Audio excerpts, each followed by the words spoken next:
Les Congolais de la diaspora peuvent-ils réellement mieux contribuer au développement du pays? Sur quel modèle, dans quel secteur que leur propose la RDC? Édition spéciale, samedi 21 mai 19h30, en direct de Bruxelles au Level Up du Makotano. Avec Anthony Kinzo, DG ANAPI, Célestin Moukeba, DG Equity BCDC, Marcelin Paloukou, directeur banque des particuliers Ecobank, Moukota Moukebambayo, expert comptable et conseil fiscal, avec de la diaspora Jean-Thomas Mayaka, CEO MKWS Group et l'expérience congolaise avec Tezabila, administratrice Congo Business Office. Chers auditeurs, chers téléspectateurs, bonsoir. Bienvenue à votre émission édition spéciale en direct de la diaspora. On parle diaspora, investissement de cette diaspora en République démocratique du Congo. De nombreux invités, je les cite, M. Célestin Moukeba, DG d'Equity Bank. Il y a le directeur général de l'Agence nationale de promotion de l'investissement, M. Anthony Kinzo. Il y a aussi le directeur banque particulier de l'Ecobank, M. Marcelin Paloukou. Madame l'expérience congolaise Congo Business Office, Tezabila est aussi avec nous, tout comme expert comptable à cheval entre la République démocratique du Congo et la Belgique, M. Moro Moukota, et un des sponsors de cet événement. Merci à Level Up spécial Diaspora ici à Bruxelles où nous émissions cette émission en direct, M. Jean-Thomas Mayaka. Alors on va aller dans le vif du sujet. La diaspora, oui, vous voulez venir au Congo, oui, vous êtes du Congo, oui, vous êtes pour certains d'une nationalité autre que congolaise, donc exclu de la nationalité, mais pas du pays. C'est une grande communauté. Tous les investisseurs sont les bienvenus. Pourquoi pas? Pourquoi recevons-nous les grands miniers indiens, américains et pas les Congolais de nationalité ou d'origine? Alors, l'écosystème, quel est-il? Première question, je la pose à notre premier intervenant, M. Anthony Kinzo, s'il vous plaît, prenez le micro. Dans quel écosystème ils arrivent? Vous qui avez pour habitude depuis de nombreuses années de faire la promotion de l'investissement en République démocratique du Congo, qu'est-ce que la RDC attend d'eux? Allô? Oui. Merci Christian. Qu'est-ce que la RDC attend d'eux? C'est d'investir, bien sûr. Ce que la RDC attend d'eux, c'est de pouvoir croire aux différents potentiels qui sont en train de se mettre en place. Et tout à l'heure, dans votre première partie de la question, c'est quel est l'écosystème normatif peut-être qui est proposé? C'est un écosystème en constante évolution. Si hier, c'était difficile de créer son entreprise parce que c'était un parcours de combattant, aujourd'hui, il y a un guichet unique en matière de création d'entreprise, certes avec beaucoup de défis. Si hier, c'était difficile de pouvoir se dire est-ce que je peux aller dans l'un ou l'autre secteur, aujourd'hui, l'État congolais présente différents secteurs dans lesquels les entreprises peuvent se mettre en place. Énergie, infrastructure, tourisme, NTIC, santé et dans n'importe quel secteur. Donc aujourd'hui, il est possible pour cette diaspora active, cette diaspora qui a la main-d'œuvre, cette diaspora qui a le capital financier, cette diaspora qui devrait avoir l'âme de la RDC. Aujourd'hui, elle a un cadre qui est en train de se mettre en place et elle va se parfaire avec le concours et l'apport de la diaspora. Vous avez donné de gros exemples, vous avez parlé de secteurs qui nécessitent de gros financements. Faisons la différence entre la France, la Belgique et l'Allemagne, puisque nous sommes en Europe. L'Allemagne tient toujours mieux que les autres du fait de son tissu de PME, petites et moyennes entreprises. Alors, ces membres de la diaspora, ils n'ont peut-être pas de gros investissements. Qu'est-ce qui est fait pour les investissements plus modestes qui, s'ils se multiplient, créent plus de richesses que les gros investissements qui, en fonction d'une crise ou une autre, peuvent non seulement s'effondrer, mais avec eux, faire s'effondrer tout un pays? Déjà, la définition de la PME est totalement différente. La qualité, le chiffre d'affaires, le coût d'investissement. Mais en RDC, nous avons déjà une loi qui permet à une petite PME de pouvoir bénéficier des avantages. C'est le Code des investissements. Le Code des investissements prévoit pour une petite PME qui a un coût d'investissement de 10 000 $, un coût d'investissement, je dis bien, coût d'investissement de 10 000 $ jusqu'à 200 000, nous considérons que c'est une PME, peut et va être agréée au Code des investissements. Je donne un exemple concret, ou plusieurs exemples. Je viens de faire agréer une boulangerie qui est à Bumbu. Nous sommes, toi et moi, à Kinshasa. Et quand on parle de Bumbu, nous parlons d'une structure, d'une commune qui est relativement un peu reculée. Une boulangerie d'une PME a été agréée au Code des investissements. En d'autres termes, elle a obtenu un arrêté interministériel qui, aujourd'hui, est en train de se faire prévaloir ça. Deuxième élément, vous avez vu avec la pandémie à coronavirus, les jeunes qui étaient en train de placer le portique, donc les safe gates, nous avons pu faire pour cette PME la constitution de son entreprise. On a pu faire pour cette PME une aide à obtenir son business plan et on a pu faire pour cette PME un agrément au Code des investissements. Donc en fait, pour la diaspora qui est là, avec le coût d'investissement de 10 000 pour le Code des investissements, ils sont déjà éligibles. Ensuite, il y a aujourd'hui un gros programme sur l'entrepreneuriat congolais. Nous avons déjà le PRONADEC qui est mis en place. Nous avons l'ANADEC qui est l'Agence nationale pour le développement de l'entrepreneuriat congolais. Il y a la loi sur l'entrepreneuriat congolais qui, cette année, je croise les doigts, va être mis en place, qui va permettre à ce que la PME puisse obtenir des facilités, et même les startups.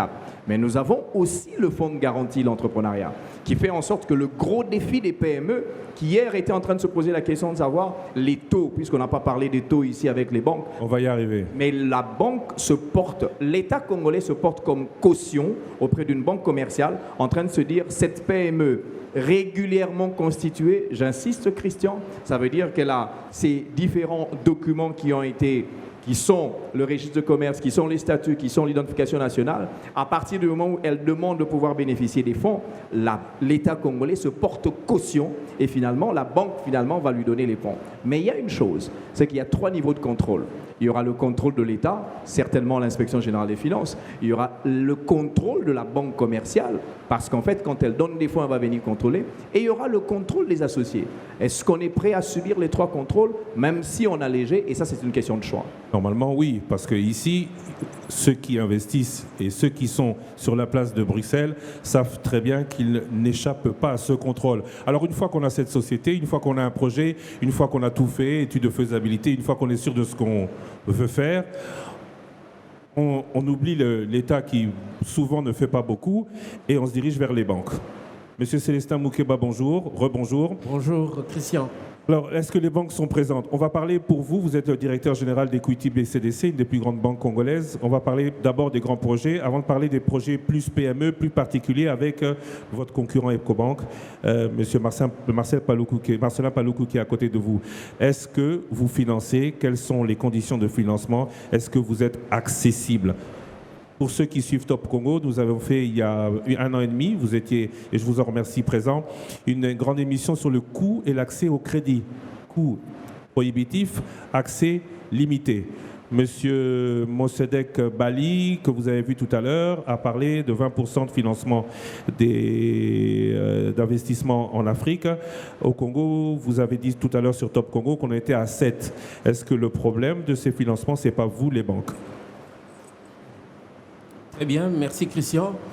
Je commence par dire que le Congo se développe et il y a beaucoup de choses qui se passent. J'ai aimé Anthony tout à l'heure, qui a déjà peint le tableau sur la partie publique, qu'est-ce qui est préparé. Pour revenir à ta préoccupation sur est-ce que la banque finance les entreprises, je dirais oui, la banque finance les entreprises.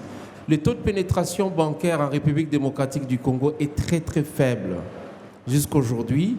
Mais il y a des efforts qui ont été menés notamment par notre banque pour pouvoir améliorer ces taux d'inclusion financière. Je me rappelle, lorsque moi je commençais ma carrière de banquier, il y a à peine 18 ans, le taux de pénétration bancaire en RDC était de 0,01%. C'est-à-dire 100 000 comptes bancaires pour une population de 67 millions d'habitants. Aujourd'hui, on est autour de 7 millions de comptes bancaires dans le pays avec une population de près de 100 millions. Donc ça, c'est déjà un handicap, c'est-à-dire beaucoup de gens ne sont pas dans les circuits bancaires et ne bénéficient même pas de financement. Mais pour revenir à cette question, c'est que on doit accélérer l'inclusion financière pour qu'il y ait beaucoup de gens qu'il y ait beaucoup de gens qui puissent avoir accès aux services bancaires. Donc, c'est l'effort que nous sommes en train de mener maintenant. Nous avons l'ambition d'atteindre 25 millions de clients. Pour revenir sur le financement est disponible pour ceux qui ont déjà accès aux services financiers parce que vous bâtissez l'historique avec la banque. L'historique peut commencer déjà quand vous êtes étudiant, quand vous êtes salarié, ainsi de suite. Et la particularité de ceux qui sont ici en Europe, qui ont tous, je pense, nous sommes à 100% de personnes bancarisées ici, oui. Eux, auprès de vous, avec un historique d'une banque partenaire éventuellement, pour eux, l'accès au crédit sera très facile. Oui, ça sera très facile parce que nous avons des produits pour la diaspora, donc on finance des projets. Et j'en ai vu d'ailleurs lors de la pause, beaucoup d'entrepreneurs qui sont venus, qui ont déjà monté une société ici et qui veulent avoir des extensions là-bas. Ils peuvent avoir l'accompagnement de la banque. Nous finançons des projets, nous finançons des entreprises qui sont déjà constituées, qui ont des besoins de financement en CAPEX ou en OPEX, donc en fonds de roulement. Nous accompagnons. Les crédits vont peut-être à partir de $1000 jusqu'à 350 millions de dollars à une entreprise. Je dis qu'on a la possibilité et la capacité de le faire. Mais il faut que les entrepreneurs osent. Juste après la session de ce matin, j'en ai vu beaucoup qui ont dit on avait peur d'oser, de venir vous parler, mais on a l'impression que c'est disponible. Et en réalité, c'est disponible. C'est plus disponible pour eux que pour ceux qui sont au Congo. Même pour ceux qui sont au Congo, je pense que... Parce qu'au Congo, il faut être clair, hein. Au Congo, on parle d'un problème d'identification. Il y a des problèmes d'identification et un problème de garantie. Est-ce que celui qui est ici, qui a un salaire ici, qui a des revenus, qui a peut-être des immobilisations ici, aura plus facilement accès au crédit chez vous? Aujourd'hui, il y a des facteurs des facteurs qui vont aider à accélérer les financements, notamment les assurances, viennent réduire le taux de risque bancaire. Il y a les fonds de garantie que l'État est en train de mettre en place pour les PME. Mais nous, en tant que banque, nous avons aussi souscrit à des fonds de garantie par la Banque mondiale, Proparco, et nous finançons sans besoin forcément d'hypothèque. Donc, il y a cette disponibilité, cette disponibilité de fonds qui existe sans couverture en termes d'hypothèque. Donc, c'est disponible, mais il faut que les gens s'approchent des banques pour jouir de cette facilité-là.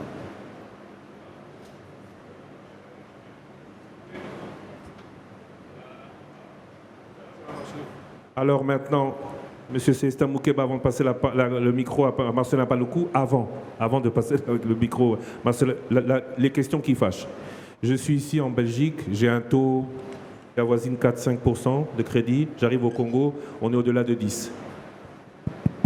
Est-ce que celui qui a un compte ici a plus à gagner à aller prendre un crédit au Congo, pour une activité au Congo, ou il ne ferait pas mieux de prendre crédit ici?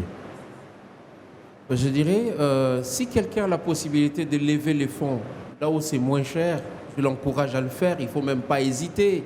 Il faut y aller, prendre là où il y a la possibilité d'avoir du financement. Ça, c'est la première des choses. Mais deuxièmement, au Congo aussi, c'est possible et c'est disponible. La différence entre la Belgique, par exemple, et le Congo, c'est le risque pays et d'autres facteurs qui influent sur le taux. Si aujourd'hui, je suis une banque congolaise et j'ai besoin de lever les fonds à l'international, on ne m'appliquera pas le même taux qu'une banque notée AAA ou encore qu'un pays noté... donc la notion de risque influe sur le taux. Au-delà de la notion pays, il y a les risques opérationnels et l'environnement. Je peux donner l'exemple sur l'accès à l'Internet, l'accès à l'électricité. Ici, c'est beaucoup moins cher qu'au Congo. Donc, ces éléments-là font qu'on ne peut pas comparer le même taux parce que l'environnement est différent.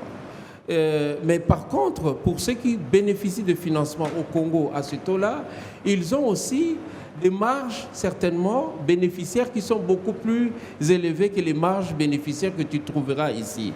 Donc, ce qui est plus risqué est plus cher aussi. Donc, je pense que c'est quelque chose qu'il faut que les gens comprennent. Mais ça ne doit pas être une barrière parce que je vous informe, au moment où la diaspora congolaise hésite de prendre le financement au Congo, il y a d'autres communautés indiennes, pakistanaises, encore même américaines ou d'autres qui travaillent au Congo, qui prennent ces crédits, investissent et développent leurs entreprises. Donc, je pense qu'il n'y a pas lieu de se faire cette barrière-là déjà à l'entrée pour rien.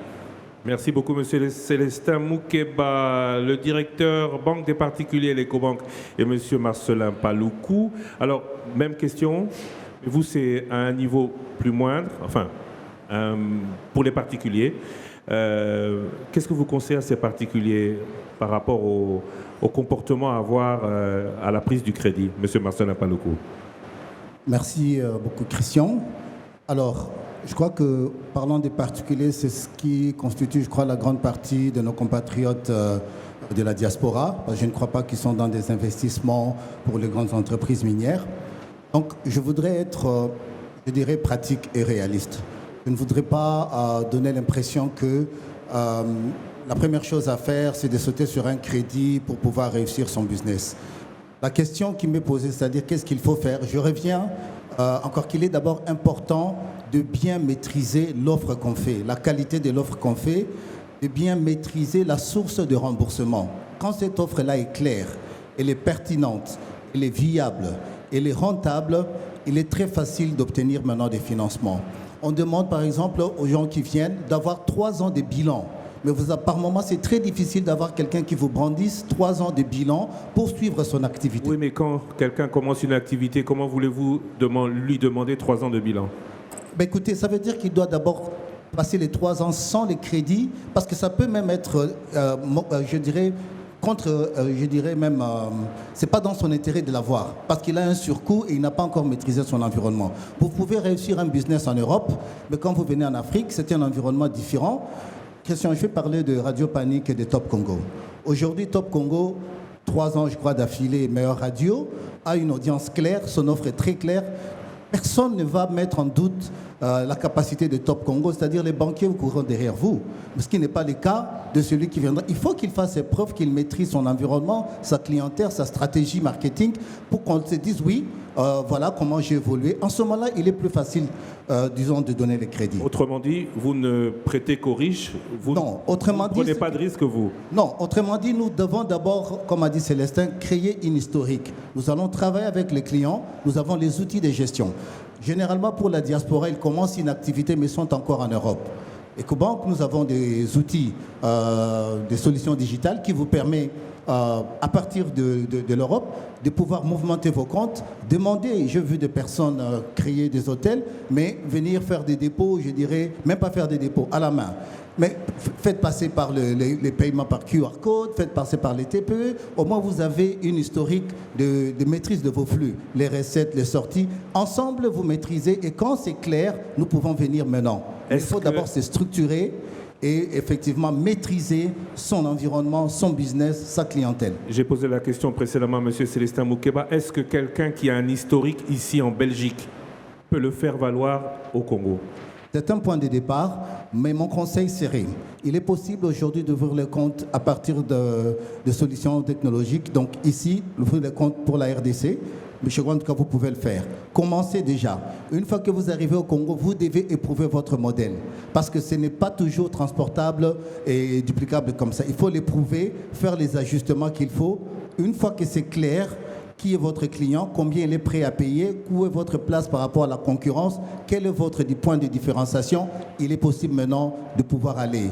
J'ai suivi avec intérêt le conseil de M. Bali de Groupe Azalaï. Il l'a dit. Effectivement, vous devez passer par cette étape-là. Sauter sur les crédits n'est pas nécessairement la bonne chose. De toutes les façons, nous avons aussi la responsabilité de gérer, disons, l'épargne des gens que nous collectons. Donc nous devons nous assurer que vous-même, vous avez maîtrisé l'environnement dans lequel vous voulez opérer, le secteur dans lequel vous voulez opérer. Et cela passe par des indicateurs, je dirais, chiffrés très clairs. Il faut qu'on voit vos bilans, il faut qu'on sache que vous avez maîtrisé l'environnement fiscal, les autres risques logistiques, les autres risques de conformité. Une fois que cela est passé, alors là, on est sûr que vous savez où vous allez. Nous pouvons maintenant venir en appui pour vous permettre d'aller à une plus grande échelle. Maintenant, une fois que vous avez eu l'argent, une fois que vous avez les crédits, peut-être pas le crédit, une fois que vous avez démarré, la grosse difficulté qui peut se poser dans un pays à la DGI, à la DGRAD, à la DGRK, à la DG, un pays aux taxes qui ne sont pas forcément claires. Monsieur Delanapi ne va pas me dire le contraire. L'expert comptable. Le passage obligé. J'étais de la diaspora, je suis rentré au Congo. Laissez-moi vous dire que une personne clé ou la personne clé, c'est votre expert comptable. Monsieur Moro Mukota, bonjour. Bonjour Christian. Alors, est-ce qu'on peut gagner de l'argent au Congo, le rapatrier? Est-ce qu'une fois qu'on a gagné de l'argent au Congo, on doit payer en Belgique? Est-ce qu'il existe des facilités? Que faire? Alors d'abord, il faut dire qu'au Congo, il y a un corps d'experts comptables organisés qui s'appelle le NEC, des personnes de compétences. Donc ça veut dire que c'est un premier élément, un critère d'appréciation important. Donc c'est très bien organisé au niveau du Congo. Alors pour répondre précisément à votre question, effectivement, quand on a une activité au Congo, on est bien évidemment taxé au Congo. On peut effectivement rapatrier, je dirais, ces sommes ici en Belgique, mais attention, si on parle d'abord des dirigeants d'entreprise, pour être plus concret, à partir du moment où vous êtes habitant du royaume en Belgique, vous êtes aussi taxé ici en Belgique. Ceci dit... Double taxation. Deux taxations, j'y arrive. Donc, fort heureusement, il y a une convention préventive contre la double imposition qui avait été signée, qui justement garantit aux habitants, donc aux membres de la diaspora belge, je dis bien la Belgique, parce que c'est avec la Belgique que ça a été signé, malheureusement pas avec la France ni les autres pays. Et on n'a que deux, si je ne me trompe pas, donc la Belgique et l'Afrique du Sud. Alors, la convention contre la double imposition est évidemment un garant qui permet effectivement de ne pas être imposé deux fois. Elle permet aussi, pour ceux qui ont des entreprises qui veulent rapatrier les fonds, de bénéficier d'une taxation réduite en ce qui concerne les dividendes. Voilà très rapidement le schéma brossé en termes de taxation. Est-ce que celui qui se lance peut se lancer sans les services d'un spécialiste comme vous? Alors là, je vais prêcher pour ma chapelle. Je dirais qu'en réalité, ceux qui quittent, je dirais, la Belgique pour le Congo, nous sommes les premiers conseillers parce qu'il y a des écueils.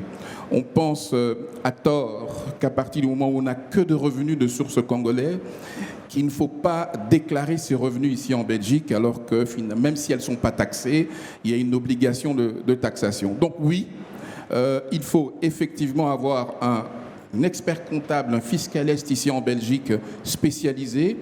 Et évidemment, au Congo, comme je l'ai dit, il y a un corps de métier spécialisé qui accompagne. Donc mon rôle, c'est véritablement d'accompagner, du moins mes clients, de la diaspora vers le Congo, comme ça une continuation. Je vais poser la question de manière différente. Est-ce que notre expert comptable, je ne demande pas s'il va seulement nous permettre de payer moins d'impôts, mais est-ce qu'il peut nous permettre aussi de gagner l'argent? Absolument. Elle va gagner de l'argent par son conseil d'abord. Non. De quelle manière? Oui, conseil en établissement d'abord un business plan pour évidemment préparer, je dirais, son investissement, comme partout au monde d'ailleurs. Avant d'entreprendre, il faut réfléchir son projet, pas qu'aligner les chiffres. Il n'y a pas des petits secrets entre les deux systèmes fiscaux pour que ça marche mieux? En fiscalité, il n'y a pas de secret, tout est clair, tout est dans les textes.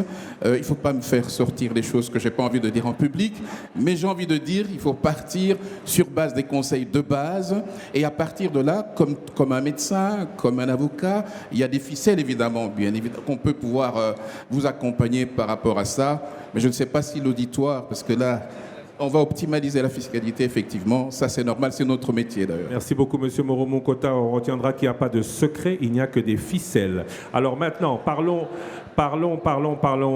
climat des affaires, parce que ce n'est pas tout. Et on va donner le micro à Madame Tezabila, Congo Business Office. Ce n'est pas tout de prendre son argent, d'aller investir là-bas. Ce n'est pas tout avant de prendre son argent, de réfléchir à ce qui est possible et ce que l'on va faire au Congo. La grosse question est: est-ce que cela vaut la peine au regard, Monsieur de l'ANAPI, souffrez que je le dise sans pour autant que vous ne réagissiez, sans pour autant, est-ce que c'est possible de le faire? Est-ce que c'est possible de traverser tous ces écueils? Madame Tezabila, vous êtes une ancienne de la diaspora, vous êtes rentrée au Congo. Je ne vais pas vous demander, on ne va pas commencer par j'ai pas envie d'être Congo bashing, hein. J'ai pas envie de parler que du mal du Congo, mais ici, on se pose la question de savoir C'est vrai que les perspectives sont belles, mais la difficulté, c'est quoi? Alors, bonjour à tout le monde et encore merci au réseau Makutano et à ce programme Level Up qui nous permet aujourd'hui de venir vous exposer non seulement les avantages, mais également, comme Christian me le demande, les difficultés de sortir de votre zone de confort pour venir en RDC. Je dirais que la plus grande difficulté, en dehors du fait de prendre cette décision qui est quand même très importante, c'est de trouver la bonne information et de l'appliquer. Trouver la bonne information, aujourd'hui le réseau Makutano existe et il est une voie. Moi-même, je suis dirigeante d'un cabinet conseil en investissement depuis 10 ans. Je suis une autre voie et j'utilise le réseau pour pouvoir répondre parfois à certains de mes clients. Donc il faut avoir l'information, elle est disponible, mais il faut l'avoir. Et parfois, dans ce Congo bashing, on a eu souvent des mauvaises expériences de personnes qui sont tombées sur les mauvaises informations, sur les mauvaises personnes en venant faire des affaires en RDC. Mais dans le cas concret, quelles sont les difficultés? Est-ce qu'il y a le personnel? Est-ce qu'il y a les compétences? Est-ce qu'il y a quelles sont les difficultés avec les différents systèmes fiscaux? Quelles sont les principales difficultés, les principaux écueils auxquels l'investisseur doit s'attendre? Voilà. Déjà, de prime abord, j'ai envie de dire que j'ai failli dire rien n'est insurmontable. Les difficultés existent, mais tout a une solution. RDC aujourd'hui. Les ressources humaines restent un point très, très difficile à pouvoir, optimiser ou avoir les bonnes personnes en RDC. C'est pour ça que dans mon cabinet, d'ailleurs, nous essayons d'aider les entreprises qui viennent à identifier les bons profils et à les former pour ceux qui ont besoin de formation avec un partenaire. Donc les ressources humaines restent un problème important. Tout ce qui est fiscalité, je dirais que ce n'est pas la grande difficulté. C'est une fois qu'on a l'information, dans son business plan, on l'intègre et on avance. Pour tout ce qui est création d'entreprise, aujourd'hui, moi j'en fais quasi une tous les mois. C'est pas une tous les, oui, presque une tous les mois. Donc il y a des gens qui sont rodés, qui savent le faire. Donc il y a beaucoup de candidats. Il y a quand même beaucoup de candidats. Et comme disait Madame Chiyoyo Sulu tout à l'heure ou Monsieur Anthony Kinzo, les choses se feront sans nous. Il y a des gens qui viennent créer des sociétés dans mon cabinet tous les mois. Donc ça se fera avec ou sans nous. Question plus importante. Vous êtes rentré il y a plus de 10 ans, vous le dites. Si c'était à faire, vous le referez. Pourquoi? C'est clair que je le referai. Pourquoi? Parce que je me rends compte que j'apporte un plus à mon pays que je ne pourrais pas nécessairement apporter en Belgique de par les affaires que je mène en RDC et par le fait d'aider des entreprises congolaises et certes étrangères à venir investir et impacter la vie de millions de Congolais en RDC. Alors vous êtes nombreux. Pendant 5 minutes, on va vous laisser la parole pour poser les questions. Mais avant, c'est KWS. Il est CIO. Lui, il est en Belgique. Il caresse l'idée, après avoir été 2-3 fois au Congo, il n'y a pas vécu, je tiens à le préciser. Pour ceux qui ne le savent pas, je le connais très bien. Monsieur Jean-Thomas Mayaka, bonjour. Bonjour Christian. Pourquoi vouloir investir? Pourquoi voulez-vous y aller? Simplement, c'est qu'aujourd'hui, j'ai pu voir des gens qui sont partis de rien, qui étaient peut-être comme moi des hommes d'affaires ici en Belgique, et qui, par le biais de ces personnes, qui, par le biais de partenaires comme le Makutano, ont fait de leur business et de leur chiffre d'affaires x10. Moi, lorsque je suis dans les affaires, je suis dans le business, je pars sur un principe très simple. Ici, on se voit, c'est convivial, c'est sympathique. Et dites-vous bien, derrière ceci, c'est la production qu'on veut voir. Derrière ceci, c'est les réussites qu'on veut voir. Derrière ceci, c'est les bénéfices qu'on veut voir. Je suis un homme d'affaires, vous êtes une femme et un homme d'affaires. Lorsque, pas une personne, mais plusieurs personnes me disent que, à travers ces personnes, à travers Madame Soulou, que je remercie encore, des personnes ont pu accroître leur business x10. Comme Christian l'a dit, je suis né ici en Belgique, je fais des affaires, je fais du business, mais faire du x10, c'est pas tous les jours. Donc ça, c'est vraiment le point crucial pour lequel j'ai voulu, parce que j'ai vu que c'était capable.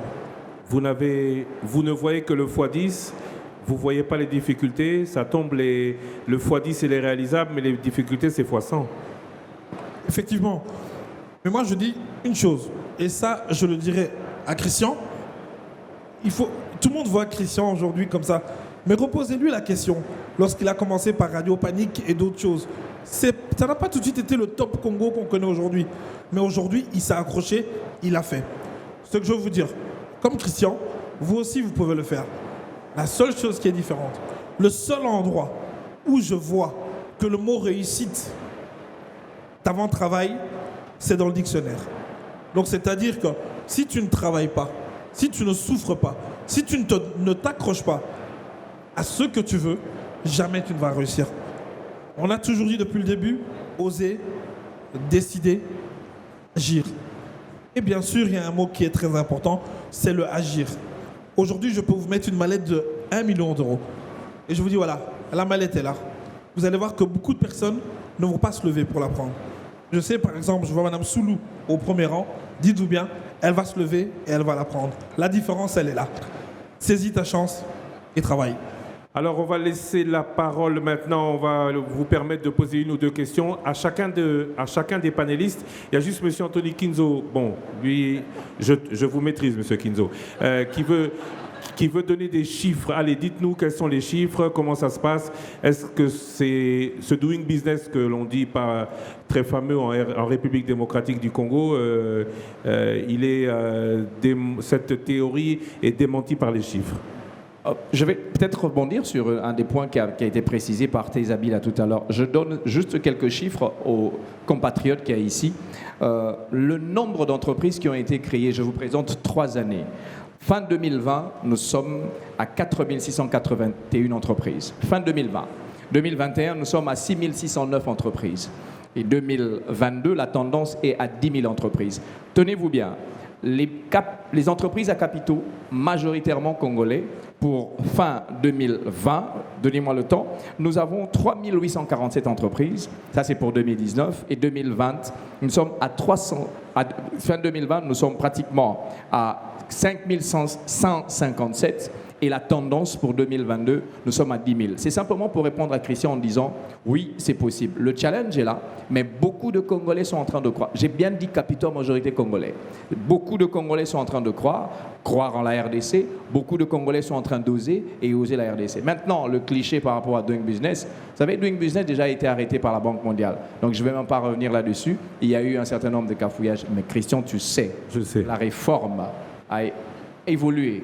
Il y a aujourd'hui une feuille de route climat des affaires, il y a aujourd'hui des assignations des ministres, il y a aujourd'hui la volonté de pouvoir changer les choses. Le rythme est peut-être différent. Et aujourd'hui, il y a la FPI, dont je vois un des représentants dans la salle. Bonjour monsieur. Question, on va prendre 2-3 questions parce qu'on doit clôturer. Vous déclinez votre nom et ceci et cela. Je rappelle que vous êtes à la radio aussi, donc les personnes qui vous écoutent doivent pouvoir savoir qui parle. Voilà. Bonjour, je ne sais pas si on m'entend bien. Allez-y. Bonjour, donc David Mourimania, je travaille en stratégie, jeune travailleur. Merci beaucoup à l'organisation Makutano d'avoir permis ce jour aujourd'hui et cette organisation. Ma question est simple, elle est pour vous, Monsieur Lusakweno. Je pense que, oui, j'aimerais en fait connaître tout simplement les difficultés que vous avez rencontrées à rentrer au Congo et surtout, comment est-ce que vous les avez surmontées. Parce que vous avez parlé des différents panélistes, mais oui, je pense que c'est important. Parce que personnellement, moi je suis Top Congo. C'est vraiment quelque chose que je suis avec assiduité. C'est vraiment fantastique. Merci pour ça. Maintenant, est-ce que vous pouvez nous parler de comment est-ce que vous avez réussi cela ? Merci beaucoup, monsieur le stratège. Je me demande si vous n'êtes pas envoyé par un des panélistes. On va prendre une autre question pour conclure. Avant de conclure, madame, juste une dame, s'il vous plaît. Madame Hélène Matundu, voilà, le micro est sur vous. Bonjour à tous, mon nom est Elena Matundu, je suis la présidente de l'association Jefaya, le groupement des femmes africaines inspirantes et actives. Voilà, en fait ma question, et voilà, je sais très bien, on a tous envie de rentrer au Congo, mais où va-t-on loger? Voilà, ici on a acheté des maisons, on a acheté des appartements. Comment nous faciliter l'accès? Nous faciliter l'accès pour acheter, pour pouvoir nous loger aussi à Kinshasa, notamment aux alentours. Comment avoir accès facilement à une plateforme où on pourrait nous expliquer comment avoir accès au crédit immobilier pour pouvoir à notre tour aussi acheter Et comment ça se passerait en fait pour nous qui travaillons ici?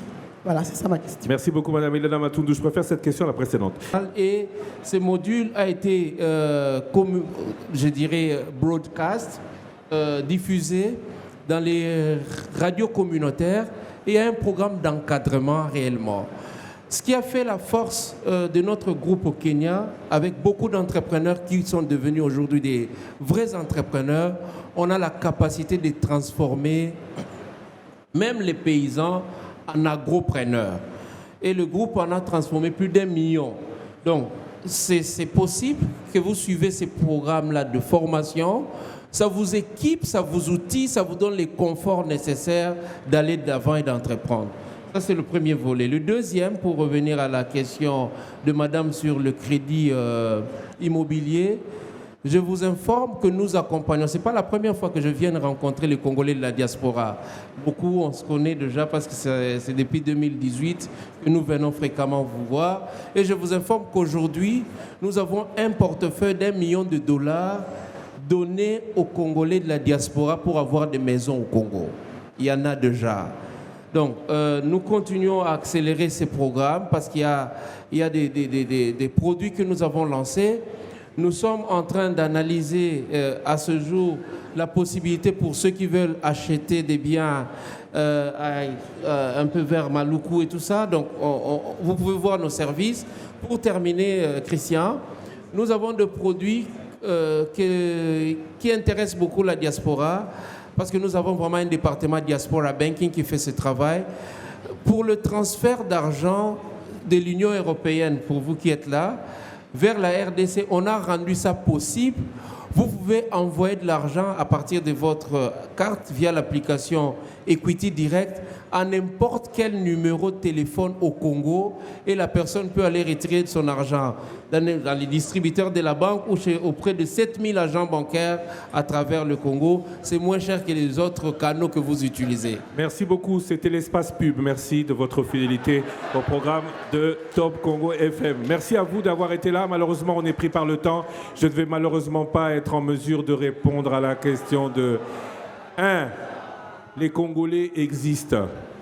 Ils ne demandent qu'à être amenés vers la bonne destination. Quand je suis arrivé à Top Congo, j'avais 4 journalistes que j'avais pris d'une radio partenaire. Enfin, qui ne l'est plus depuis, vous vous imaginez bien. Un de ces journalistes est toujours avec moi aujourd'hui, il s'appelle Roger Kalala.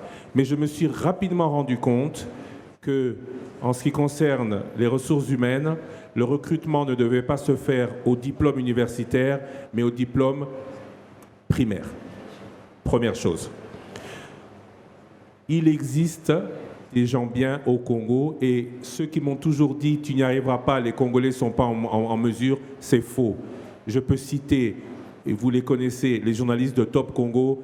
Je suis, et j'ai l'honneur de vous dire que 20 ans après, c'est bientôt la 20e année de Top Congo, je suis fier des journalistes qui travaillent à Top Congo. Je vais même vous demander de les applaudir, s'il vous plaît. Et je vous remercie d'avance. Maintenant, la détermination. Je n'avais pas le problème d'Elena. J'avais la chance d'avoir des parents qui m'ont hébergé. J'ai eu la chance d'avoir un père qui m'a hyper motivé. Je remercie, j'étais en compétition contre lui. Et avant de partir, puisqu'il est mort, il m'a dit que j'ai réussi, et j'en suis fier. Pour le reste, quelle que soit la chose qu'on vous demande, vos chiffres, gardez-les intacts. Attention, une crise peut arriver n'importe quand, il faut avoir de la liquidité. Première chose. Deuxième chose, c'est très difficile au Congo de garder la tête sur les épaules, parce que toutes les femmes, je m'adresse aux hommes, diront que vous êtes exceptionnellement beau. Ça fait rire comme ça, mais c'est pour vous dire qu'en règle générale, quel que soit le résultat que vous avez, gardez la tête froide. Ce pays, c'est le nôtre. On n'en aura pas un autre. J'ai reçu, il y a une semaine, M. Adolphe Mouzito, qui, selon les chiffres officiels, Madame du ministère des Finances ne va pas me démentir, classifie la République démocratique du Congo pas dans les pays émergents, pas dans les pays pauvres, mais dans les pays très pauvres. Et que pour que nous soyons pays pauvres, nous devons pendant au moins 5 ans avoir une croissance à 2 chiffres. C'est faisable. Aujourd'hui, les chiffres du ministère des Finances sont hyper bons, très rapidement. Tout simplement pourquoi ? Tout simplement parce que, 1, il faut le contrôle. Faites-vous contrôler vous-même. À la fin de l'émission, je vais avoir toute la rédaction de Top Congo qui va venir me dire « Monsieur Lusakweno, il n'y a pas de boss, il n'y a pas de 0-1. Monsieur Lusakweno, vous avez fauté là. Acceptez la critique, faites-vous critiquer en permanence. » Ça, c'est mon petit secret. Ça a marché, j'espère que ça marchera encore. Mais ce n'était pas moi, hein, le but de la truc. Maintenant, vous, là. Madame Tezabila et monsieur, pour terminer, ça va être avec vous. Madame Tezabila pour le Congo, pour l'exemple, l'expérience congolaise, votre dernier mot. Après, l'espoir de demain plus radieux au Congo pour Jean-Thomas Mayaka pour clôturer cette édition spéciale en direct de la diaspora. Écoutez, pour mon dernier mot, moi je voudrais simplement encore vous encourager parce que c'est possible. En dehors de mon cabinet, je suis un exemple vivant d'entrepreneurs dans le Congo profond. Il n'y a pas que Kinshasa, il n'y a pas que le Katanga, il y a d'autres provinces, même si ces 2 provinces-là ont encore de l'espace pour vous. Dans le Congo central, j'ai 2 boulangeries, une depuis 2 ans, qui emploie 12 personnes, qui a 120 clientes. Donc ça veut dire 120 familles ou 132 familles impactées par la simple production de pain que tout le monde mange tous les jours. Et à Kimpese, cette boulangerie, la première est à 300 km de Kinshasa. Donc ce n'est pas facile tous les jours de prendre des routes qui ne sont pas nécessairement bien entretenues, mais grâce à certains partenaires, c'est réalisé, d'autres qui ont osé. Et une autre à 200 km où j'ai plus de 600 mamans clientes, et messieurs d'ailleurs, et plus de 50 employés. C'est impacter la vie de plusieurs Congolais. Revenez le faire. Et la deuxième boulangerie, je l'ai racheté à un Libanais, s'il vous plaît. Il a décidé de se désengager. Il n'a pas décidé de vendre à un autre Libanais. Il a vu en moi quelque chose qui l'a impacté parce que le faire à Luozi, pour lui, c'était exceptionnel. Donc, il a donné l'opportunité en vendant. Il a fait son business en vendant sa boulangerie à une Congolaise à Kimpese. Il y a d'autres opportunités en place à Kinshasa, dans le même secteur, dans le secteur de la sous-traitance, transport. Il y en a tout plein. Venez saisir ces occasions et réapproprions-nous notre économie. Merci beaucoup, Madame Tezabila. Merci à Monsieur Moro Munkouta, expert comptable. Merci à Madame Tezabila, Congo Business Office. Merci à vous, Monsieur Anthony Kinzo. Pour la première fois, il n'a pas parlé autant qu'il aurait voulu. Merci beaucoup, Monsieur Célestin Moukeba, DG de Equity BCDC. Merci à mon frère, ami, le grand banquier des particuliers Ecobank, Marcelin Paloukou. C'est aux jeunes frères. Merci à vous, chers auditeurs. C'est lui qui va. C'est lui, Jean-Thomas Mayaka, CKWS, qui va clôturer cette édition spéciale en direct de la diaspora. Je parle en lingala, je traduis. Azali Mwana Mboka, Akoli Awa, Alingi Kozonga Kuna. Lui, né et grandi ici, il ambitionne d'être entrepreneur au Congo. Quel est votre dernier mot ? Mon dernier mot sera très clair. Aujourd'hui, moi, je peux dire, vous m'avez convaincu. J'ai déjà mon business ici. Certains ont déjà leur affaire ici.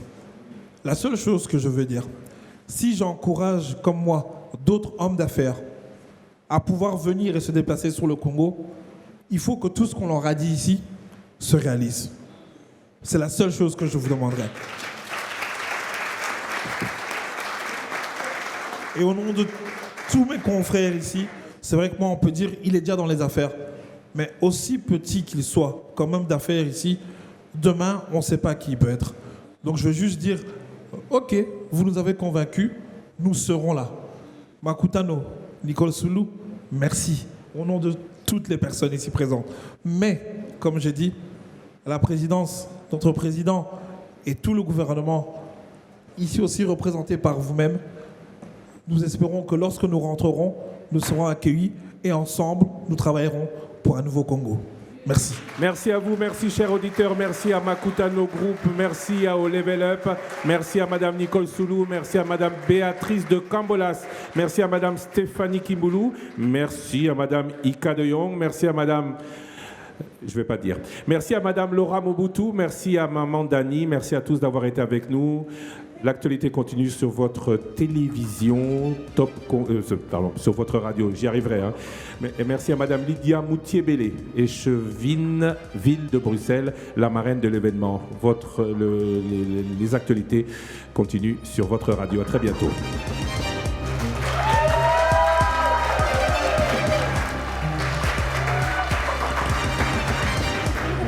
Level Up.